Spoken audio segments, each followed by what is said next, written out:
नमस्कार, capital TV की special story देख रहे हैं आप और मैं हूं आपके साथ साइमा। देश में राम मंदिर को लेकर खुशी का माहौल है, लेकिन ऐसे में कांग्रेस पार्टी की सनातन विरोधी सोच ने उसको बड़ी मुसीबत में डाल दिया है। दरअसल राम विरोधी सोच की वजह से कांग्रेस में खुद ही बगावत होने लगी है। जैसे ही कांग्रेस ने राम मंदिर की प्राण प्रतिष्ठा में जाने का न्योता ठुकराया, उसके बाद से ही कांग्रेस पार्टी के नेताओं में दो फाड़ हो गई है और कुछ नेताओं ने इसे दुर्भाग्यपूर्ण फैसला तक बता दिया। लेकिन अब कांग्रेस के नेता रामलला की शरण में पहुंच चुके हैं, जिसकी वजह से सियासी बवाल मचा हुआ है। तो वहीं दूसरी तरफ बीजेपी ने अपना प्लान बनाया है, जिससे उत्तर प्रदेश में वोट बैंक को साधने की कोशिश की जा रही है। तो क्या कुछ है पूरा मामला, सब कुछ आपको हमारी स्पेशल स्टोरी में बताते हैं। एक तरफ कांग्रेस के आला कमान ने राम मंदिर की प्राण प्रतिष्ठा में जाने से मना कर दिया, तो वहीं दूसरी तरफ कांग्रेस नेता अजय राय के नेतृत्व में कांग्रेस नेताओं और कार्यकर्ताओं ने 15 जनवरी को अयोध्या पहुंचकर पवित्र सरयू में स्नान किया और प्रमुख मंदिरों में दर्शन पूजन भी किया, जिसकी वजह से सियासी हलचल काफी ज्यादा तेज हो गई है। दरअसल उत्तर प्रदेश कांग्रेस अध्यक्ष अजय राय के नेतृत्व में कांग्रेस नेताओं और कार्यकर्ताओं ने 15 जनवरी को अयोध्या पहुंचकर पवित्र सरयू नदी में स्नान किया और मंदिरों के दर्शन पूजन भी किए। हालांकि कांग्रेस के शीर्ष नेताओं ने 22 जनवरी को अयोध्या में राम मंदिर प्राण प्रतिष्ठा समारोह के निमंत्रण को अस्वीकार कर दिया है। कांग्रेस के राष्ट्रीय महासचिव और उत्तर प्रदेश पार्टी इकाई के प्रभारी अविनाश पांडे, कांग्रेस प्रदेश अध्यक्ष राय, वरिष्ठ नेता अखिलेश प्रताप सिंह, सांसद दीपेंद्र हुड्डा और इंडियन ओवरसीज कांग्रेस उत्तर प्रदेश इकाई के प्रमुख कैप्टन बशीधर मिश्र और अन्य ने सरयू नदी में डुबकी लगाई और रामलला और हनुमानगढ़ी मंदिर में दर्शन किए। कांग्रेस प्रवक्ता पुनीत पाठक ने बताया कि प्रतिनिधित्व मंडल के सदस्यों ने रामलला की पावन भूमि अयोध्या धाम के नया घाट पर आस्था की डुबकी लगाकर बाबा नागेश्वर महादेव का दर्शन पूजन कर लोक कल्याण की कामना की। उन्होंने ये भी बताया कि इस दौरान नया घाट पर पंडा समाज ने उन्हें अंग वस्त्र भी भेंट किए। इसके बाद हनुमानगढ़ी में माथा टेक कर महावीर बजरंग बली हनुमान जी की आराधना की। इसी दौरान श्री मणि राम दास जी ने प्रभारी अविनाश पांडे और प्रदेश अध्यक्ष अजय राय को उपहार स्वरूप मारुति नंदन जी का प्रिय शस्त्र गदा भेंट किया। पाठक ने आगे ये भी बताया कि इसके बाद राय और प्रदेश प्रभारी पांडे ने अयोध्या धाम में राम जन्मभूमि पहुंचकर श्री रामलला के दर्शन कर पूजा अर्चना की। उनके मुताबिक पांडे, राय और उत्तर प्रदेश कांग्रेस विधानमंडल दल की नेता आराधना मिश्रा, मोना और कैप्टन मिश्र के साथ ही कांग्रेस प्रतिनिधि मंडल के सदस्यों ने राम मंदिर भूमि मंदिर के मुख्य पुजारी सत्येंद्र दास से मिलकर उनका आशीर्वाद भी लिया। सरयू नदी में पवित्र स्नान के बाद राय और कांग्रेस के बाकी नेता यहां हनुमानगढ़ी और नए राम मंदिर के लिए रवाना हो गए। राय ने यह भी बताया कि वो मकर संक्रांति के शुभ अवसर पर तीर्थ स्थल आए हुए हैं। राम मंदिर में 22 जनवरी को होने वाली प्राण प्रतिष्ठा के लिए कांग्रेस नेताओं के नहीं आने के बारे में पूछे जाने पर राय ने संवाददाताओं से कहा कि क्या भगवान राम की मूर्ति प्राण प्रतिष्ठित नहीं है? हम मकर संक्रांति के अधिक शुभ दिन पर भगवान को सम्मान देने आए हैं। बाद में उन्होंने कहा कि हमने देश में शांति के लिए प्रार्थना की। हुड्डा और पांडे ने कहा कि वो धार्मिक यात्रा पर है। उन्होंने पार्टी के वरिष्ठ नेताओं के द्वारा 22 जनवरी के समारोह का निमंत्रण अस्वीकार करने के संबंध में मीडिया कर्मियों के सवाल का जवाब देने से इनकार कर दिया। राय ने यह भी कहा कि उन्हें हनुमानगढ़ी में मुख्य पुजारी मणिराम दास की तरफ से गदा भेंट की गई है। राय ने बताया कि हमने सत्येंद्र दास के द्वारा दी गई खिचड़ी भी खाई। कांग्रेस अध्यक्ष मल्लिकार्जुन खड़गे, पार्टी की पूर्व अध्यक्ष सोनिया गांधी और लोकसभा में पार्टी के नेता अधीर रंजन चौधरी की तरफ से 22 जनवरी को होने वाले राम मंदिर प्राण प्रतिष्ठा समारोह के निमंत्रण को अस्वीकार करने से पहले राय ने इस यात्रा की घोषणा कर दी थी।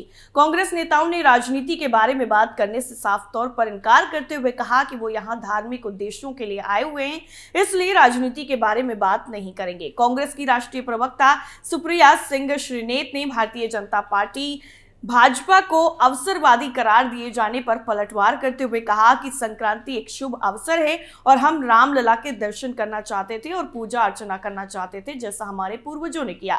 इसे राजनीति कहना भाजपा की गलती और पाप है। सच्चाई ये है कि भाजपा धर्म का नाम लेकर गंदी राजनीति कर रही है। इससे पहले पार्टी की राज्य इकाई की प्रवक्ता उमा शंकर पांडे ने कहा था कि भगवान राम हमारी आस्था के प्रतीक हैं। हमारा मानना है कि राम सबके हैं और भगवान राम हर व्यक्ति के भीतर है। कांग्रेस नेताओं के दौरे के बारे में पूछे जाने पर केंद्रीय मंत्री और भाजपा नेता मीनाक्षी लेखी ने भी कहा है कि ये बरसाती मेढक की तरह है और वो राजनीति के लिए कुछ भी कर सकते हैं। वो तुष्टीकरण की राजनीति कर रहे हैं, लेकिन मैं कहूंगी देर आए दुरुस्त आए।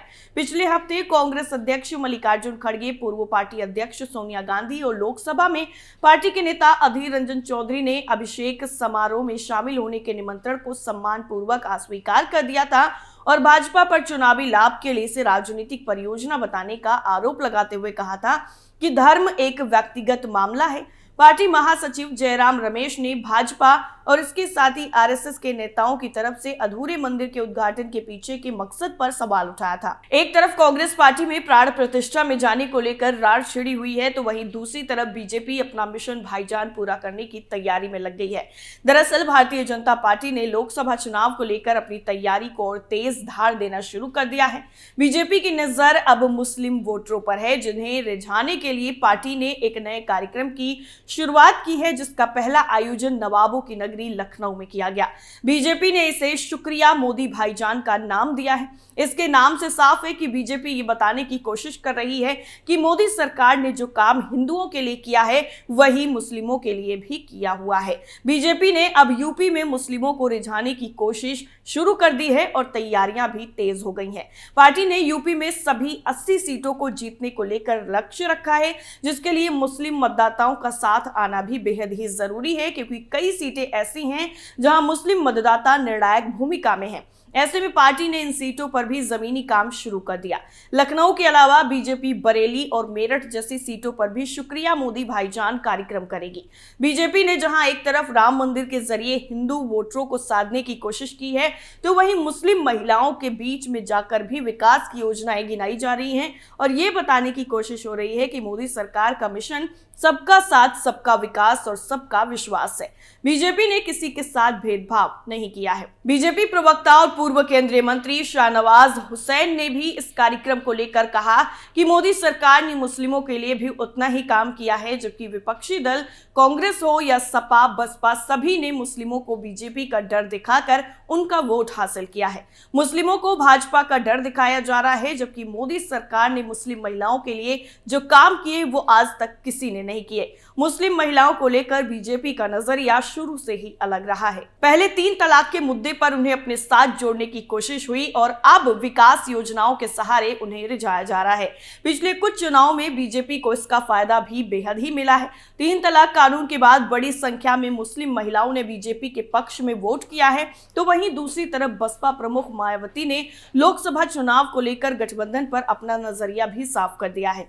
दरअसल मायावती ने कह दिया है कि बसपा 2024 में किसी भी दल के साथ कोई गठबंधन नहीं करने वाली, बल्कि अकेले मैदान में उतरने वाली है। उन्होंने कांग्रेस से गठबंधन की बातचीत की सारी अटकलों को सिरे से खारिज कर दिया है, जो इंडिया गठबंधन को बड़ा झटका माना जा रहा है। दरअसल गठबंधन के सियासी दौर में मायावती का अकेले चुनाव लड़ने का फैसला बसपा के लिए कहीं जोखिम भरा कदम न साबित हो जाए, इसके भी अटकलें लग रही हैं। यूपी की पूर्व मुख्यमंत्री और बसपा अध्यक्ष मायावती ने 68वें जन्मदिन के मौके पर संघर्षमय जीवन और बीएसपी मूवमेंट का सफरनामा भाग 19वीं पुस्तक भी लॉन्च की। मायावती ने गठबंधन के सारे कयासों पर पूर्ण विराम लगा दिया और कहा है कि हमने यूपी में अकेले चुनाव लड़कर सरकार बनाई है और उसी अनुभव के आधार पर हम आम चुनाव में भी अकेले ही लड़ेंगे और जीतेंगे भी। गठबंधन को लेकर हमारा और पार्टी का अनुभव यही रहा है कि गठबंधन से हमें फायदा कम और नुकसान ज्यादा होता है। गठबंधन करने से बसपा का वोट प्रतिशत भी घट जाता है, जबकि दूसरी पार्टियों को ज्यादा लाभ मिलता है।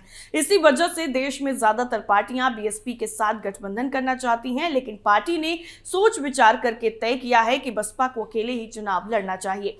हालांकि मायावती ने यह भी कहा कि चुनाव नतीजे के बाद गठबंधन पर विचार किया जा सकता है। अगर मुमकिन हुआ तो चुनाव के बाद बनने वाली केंद्र सरकार को समर्थन दिया जा सकता है, लेकिन उसके लिए मुफ्त में समर्थन नहीं करेंगी बल्कि उचित भागीदारी को भी साथ में शामिल किया जाएगा। उन्होंने अपने संदेश में यह भी साफ कर दिया है कि केंद्र में जिस दल की सरकार बनेगी बसपा अपनी शर्तों पर उसे ही समर्थन देगी।